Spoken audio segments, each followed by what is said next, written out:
أنت الحبيب المصطفى أنت الأمين يا خير خلق الله خير المرسلين يا من إله الكون قد أوحى له بالنور رد کفر بھی یاد کرایا جاتا ہے. کلمہ رد کفر, کلمہ رد کفر کے اندر کفر کا رد ہے. کس چیز کا رد ہے؟ کفر کا رد ہے. اس کے اندر اللہ رب العزت سے ایک بندہ یعنی ایمان والا جو اسلام کی 5 بنیادوں کو مضبوطی سے پکڑے ہوئے ہیں, ایمان کو مضبوط کرنے کے لیے کلمہ رد کفر کے اندر جو کلمات ہیں اس کے اندر بندہ اپنے لیے اللہ تعالیٰ سے عہد کرتا ہے کہ اللہ میں تجھی کو مانوں گا جبکہ اللہ تعالیٰ کو ایک مان لیا کلمہ طیبہ کے اندر, شہادت میں گواہی دے دی اس کی عبادت کرنے کی اور اس کو اکیلا ماننے کی. کلمہ تمجید کے اندر اس کی بڑائی بزرگی بیان کر دیا, ہر اعتبار سے اللہ کو مان لیا. کلمہ توحید کے اندر اللہ تعالیٰ کی وحدانیت کا اقرار کر لیا. تو بندہ کیا بچا؟ کمزور ہے کہ کچھ بھی نہیں. بندہ تو کچھ نہیں ہے, کمزور ناتواں ہے.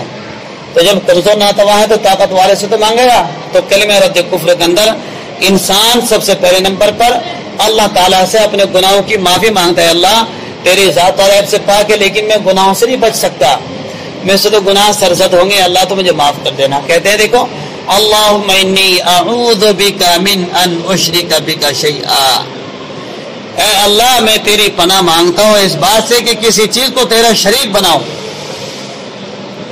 جبکہ مجھے اس کا علم ہو. وَأَنَا أَعْلَمُ بِهِ, یعنی میں جانتا بھی ہوں کہ تیرے ساتھ کسی کو شریک کرنا اچھا نہیں ہے, اللہ تعالیٰ کے ساتھ کسی کو شریک ٹھہرانا اچھا نہیں ہے, برا ہے. وَأَسْتَغْفِرُكَ, اور میں معافی چاہتا ہوں تجھ سے لِمَا لَا أَعْلَمُ بِهِ, تجھ سے اس گناہ کی جس کا مجھے علم نہیں ہے. اس کی بھی معافی چاہتا ہوں جس کا مجھے علم ہے, میں نے گناہ کیا جان بوجھ کر, میں اس کی بھی معافی چاہتا ہوں, اور اس کی بھی معافی چاہتا ہوں جس کا مجھے علم نہیں ہے. تو انسان اس کے اندر ہر اعتبار سے اللہ تعالیٰ سے معافی طلب کرتا ہے. یعنی اللہم انی اعوذ بک, تو دیکھیے پہلے کلمے کی عبارت سنو پھر ترجمہ سنو.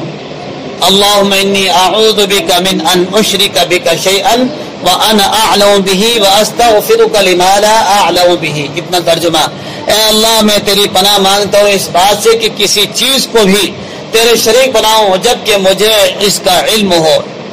یعنی گناہ میں جانتا ہوں کہ اللہ تیرے ساتھ کسی شریک ٹھہرانا اچھا نہیں ہے, تو اگر میں نے شریک ٹھہرایا تو مجھے معاف کر دینا. تیری ذات تو بالکل مبرہ ہے, تو معاف کرنے والا ہے, تو غفور الرحیم بھی ہے.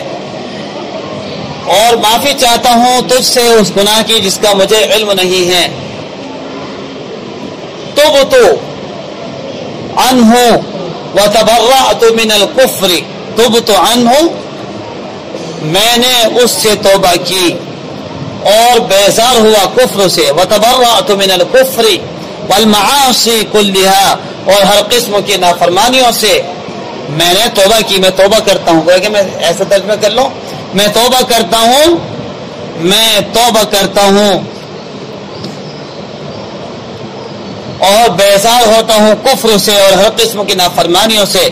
میں اسلام لایا, اسلمت, اور آمنت, اور ایمان لایا, اور میں کہتا ہوں واقول, اور میں کہتا ہوں لا الہ الا اللہ محمد رسول اللہ, اور میں کہتا ہوں کہ اللہ کے سوا کوئی معبود نہیں, حضرت محمد صلی اللہ علیہ وسلم اللہ کے رسول ہیں. حضرت محمد صلی اللہ علیہ وسلم اللہ کے رسول ہیں. تو یہ کلمہ رد کفر بڑا قیمتی کلمہ ہے, قیمتی سبھی ہیں, لیکن اس کلمے کو تم اپنی دعا میں کرا کرو. جب نماز کے بعد دعا مانگا کرو تو اس کلمے کو پڑھا کرو اور ترجمہ ذہن میں رکھ کے اللہ سے دعا مانگا کرو. اسعد به قلوبنا واغفر به ذنوبنا واشرح به صدورنا يا ربنا.